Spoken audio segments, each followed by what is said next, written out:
क्या आपने कभी नोटिस किया है कि कुछ लोग बहुत ज़्यादा खाना खाते हैं फिर भी पतले ही रहते हैं, और कुछ लोग बस थोड़ा सा ही खाना खा लें तो उनका जो वेट है वो बढ़ने लगता है। कुछ लोग बिना स्वेटर के ठंड में भी कंफर्टेबली रहते हैं, जबकि कुछ लोग को हर किसी ठंड भी बर्दाश्त नहीं होती। कुछ लोग 2 आम खा लेते हैं तो उनके गाल पर पिंपल्स भर जाते हैं।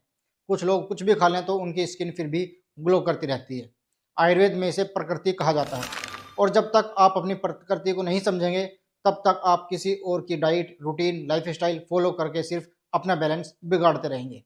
आज की इस वीडियो में आप जानेंगे कि आपकी प्रकृति कौन सी है, वात है, पित्त है या फिर कफ है, और कैसे आप अपनी बॉडी के टाइप समझकर अपनी स्किन, अपना डाइजेशन, वेट और एनर्जी को नेचुरली बैलेंस कर सकते हैं।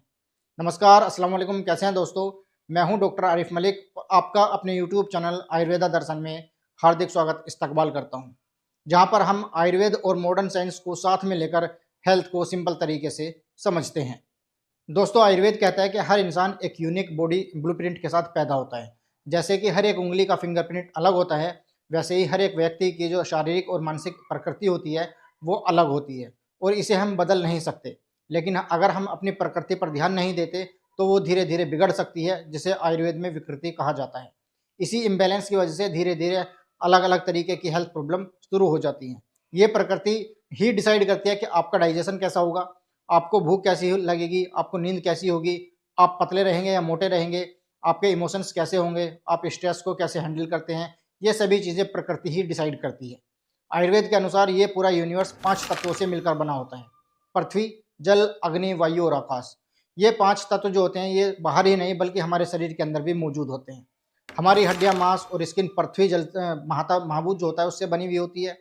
खून, पसीना और यूरिन जल महाभूत से बनी होती हैं। डाइजेशन की जो आग होती है उसको अग्नि तत्व जो होता है यानी अग्नि महाभूत जो होता है उससे बनी होती है। सांस लेना और शरीर के मूवमेंट को वायु जो तत्व होता है उससे बनी होती है, यानी वायु महाभूत की वजह से बनी होती है।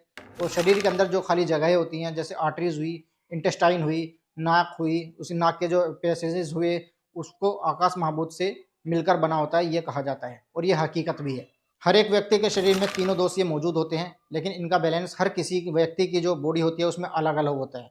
किसी में एक दोष ज़्यादा होता है, एक दोष डोमिनेंट होता है, किसी में 2 दोष डोमिनेंट होते हैं, और किसी किसी केसेस में ये तीनों दोष जो होते हैं ये लगभग बराबर होते हैं। शरीर में जिस दोष या दोषा के कॉम्बिनेशन का प्रभाव ज़्यादा होता है वही आपकी प्रकृति यानी कि आपका जो नेचुरल बॉडी टाइप है वो निर्धारित करती है। सबसे पहले बात करते हैं वात प्रकृति की। वात प्रकृति के लोग हवा जैसे होते हैं, उनका चलना भी फास्ट होता है, उनका बोलना भी फास्ट होता है, बहुत ज़्यादा देर तक एक जगह पर टिक कर नहीं रह सकते, ये इनके लिए मुश्किल होता है। ऐसे लोग पतले होते हैं, इनका वेट बढ़ना मुश्किल होता है, कुछ भी ये खा लेते हैं तो इनको वेट नहीं बढ़ता है। वात प्रकृति में रूखापन ज़्यादा होता है, इसलिए उनकी जो स्किन होती है वो ड्राई रहती है, बाल सूखे और रफ रहते हैं। जॉइंट्स में लुब्रिकेंट कम होने की वजह से जोड़ों में दर्द, अकड़ाहट महसूस हो सकती है। इन्हें ठंड बहुत ज़्यादा लगती है, इसलिए गर्मियों का मौसम इनके लिए ज़्यादा कंफर्टेबली रहता है। इनकी भूख भी इरेगुलर होती है, कभी ज़्यादा भूख लगती है, कभी भूख बिल्कुल भी नहीं लगती। मानसिक रूप से वात प्रकृति के जो लोग होते हैं वो मल्टीटास्किंग होते हैं, एक काम पूरा होने से पहले ही दूसरा काम शुरू कर देते हैं, इसलिए एक काम पर लंबे समय तक फोकस बनाए रखना इनके लिए थोड़ा मुश्किल होता है। इनके थॉट्स बार बार बदलते रहते हैं। ये लोग जल्दी सीखने वाले और क्रिएटिव होते हैं। इसी चंचलता की वजह से ये वात प्रकृति के जो लोग होते हैं इनमें कभी कभी घबराहट या फिर एंजाइटी भी देखने के लिए मिलती है। जब वात इम्बैलेंस हो जाता है तो उसकी वजह से इनको गैस, ब्लोटिंग, कॉन्स्टिपेशन, जॉइंट में दर्द, बॉडी स्टिफनेस जैसी प्रॉब्लम्स हो सकती हैं। मन इरिटेट हो जाता है, मन रेस्टलेस हो जाता है, नींद डिस्टर्ब होने लगती है और एंजाइटी उनकी बढ़ने लगती है। अब बात करते हैं कि वात को बैलेंस करने के लिए क्या क्या ध्यान रखना चाहिए। वात को शांत करने के लिए ऑयलिंग सबसे बेस्ट थेरेपी है। अंदर से नरिशमेंट के लिए खजूर खा सकते हैं, भीगे हुए ड्राई फ्रूट्स ले सकते हैं, तिल के तेल, पंपकिन सीड्स या फिर सनफ्लावर जो सीड्स होते हैं वो ले सकते हैं। बाहर से ऑयलिंग के लिए आप तिल का तेल ले सकते हैं, नारियल का तेल, मूंगफली का तेल से रेगुलर मसाज आप कर सकते हैं, ये आपके लिए बहुत ज़्यादा फायदेमंद होता है। जो जोड़ों के और स्किन के लिए भी बहुत अच्छा होता है, रूखापन कम करता है, और वात प्रकृति के लोगों को रेगुलर टाइम पे खाना बहुत ज़रूरी होता है। डाइट में हल्का गर्म, कुक्ड, थोड़ा ऑयली फूड खाना चाहिए। रात को सोने से पहले हल्का गर्म दूध में थोड़ा सा घी मिलाकर लेते हैं तो ये काफ़ी बेहतर होता है। ये मन को शांत करता है, वात को शांत करता है और नींद को बेहतर बनाता है। इन लोगों को बहुत ज़्यादा ड्राई, ठंडा और रो फूड जैसे कि सैलेड, कच्ची सब्जी, फ्रिज का ठंडा खाना अवॉइड करना चाहिए। एक्सरसाइज में light walking, light stretching, normal warm exercise और प्राणायाम करना चाहिए, जबकि हैवी वर्कआउट से इनको बचना चाहिए। इन सभी चीज़ों से वात जो है वो बैलेंस रहता है। अब आगे बढ़ते हैं और बात करते हैं पित्त प्रकृति की। पित्त प्रकृति के जो लोग होते हैं वो आग जैसे होते हैं। इनका डाइजेशन जो होता है वो स्ट्रॉन्ग होता है, भूख तेज और रेगुलर लगती है, इसलिए इन लोगों को स्पाइसी और तीखा खाना पसंद होता है। ऐसे लोग अक्सर मीडियम बॉडी स्ट्रक्चर के होते हैं। इनका जो वेट है वो ज़्यादा फ्लैक्चुएट नहीं करता है, एक जगह टिका रहता है। इनकी जो स्किन होती है वो सेंसिटिव होती है, इसलिए जल्दी रेडनेस, पिंपल या फिर रैशेस दिखाई दे सकते हैं। इनके बाल पतले होते हैं, जल्दी सफ़ेद या झड़ने की टेंडेंसी होती है। पित्त प्रकृति के लोगों को गर्मी ज़्यादा लगती है, पसीना भी ज़्यादा आता है और गर्मी में इरिटेशन बढ़ जाती है, इसलिए ठंड का मौसम इन्हें ज़्यादा कंफर्टेबली लगता है। मानसिक रूप से ये लोग इंटेलिजेंट, फोकस्ड और गोल ओरिएंटेड होते हैं।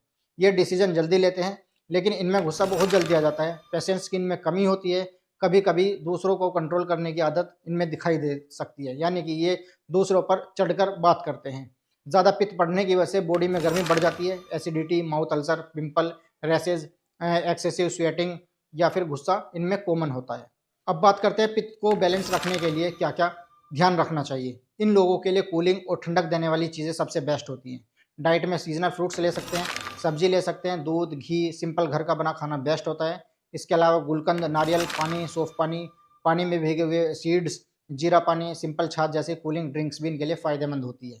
बहुत ज़्यादा स्पाइसी, तीखा, फ्राइड और ऑयली फूड जैसे मिर्च मसाले वाली ज़्यादा चीज़ें, पिंकल्स, जंक्स फूड, अल्कोहल से इन लोगों को बचना चाहिए। टाइम पर खाना खाना बहुत ज़्यादा ज़रूरी होता है, जबकि भूखे रहने से पित्त और ज़्यादा बढ़ जाता है। ज़्यादा हैवी एक्सरसाइज से बचना चाहिए। मॉडरेट वर्कआउट, वॉकिंग, योगा, प्राणायाम पित्त के लिए बेहतर होते हैं और माइंड को शांत रखते हैं। अब बात करते हैं कफ प्रकृति की। कफ प्रकृति के लोग स्वभाव से शांत, धैर्यवान और स्थिर होते हैं। ये लोग जल्दबाजी नहीं करते, हर सिचुएशन में बैलेंस बनाए रखते हैं। इनका चलना बोलना धीरे होता है। ये लोग ज़्यादा देर तक एक जगह पर कंफर्टेबली रह सकते हैं।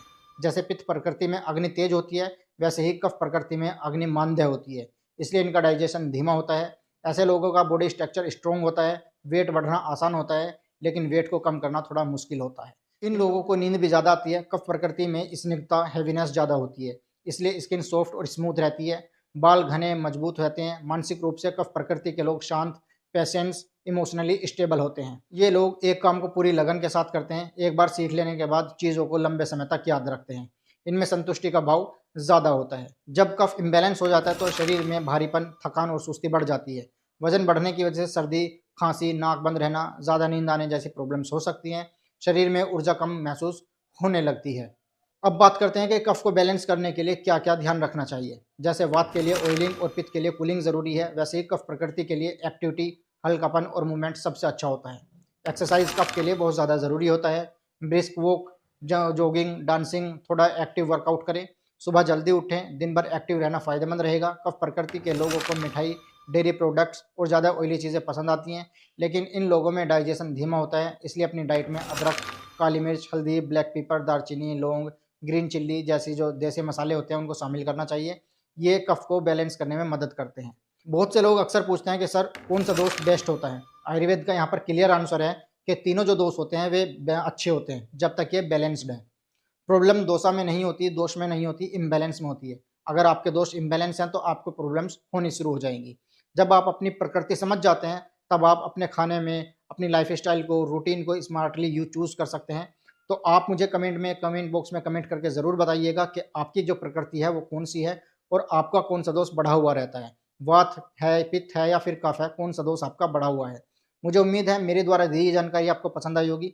अगर आपको मेरे द्वारा दी गई जानकारी पसंद आ रही है तो हमारे इस चैनल को सब्सक्राइब कीजिए और इस वीडियो को दूसरों तक शेयर कीजिए, जिससे कि वो लोग भी इस वीडियो को देखकर ज़्यादा से ज़्यादा फ़ायदा उठा पाएँ। तो चलिए दोस्तों, मिलते हैं अगली वीडियो में, तब तक के लिए खुदा हाफिज़।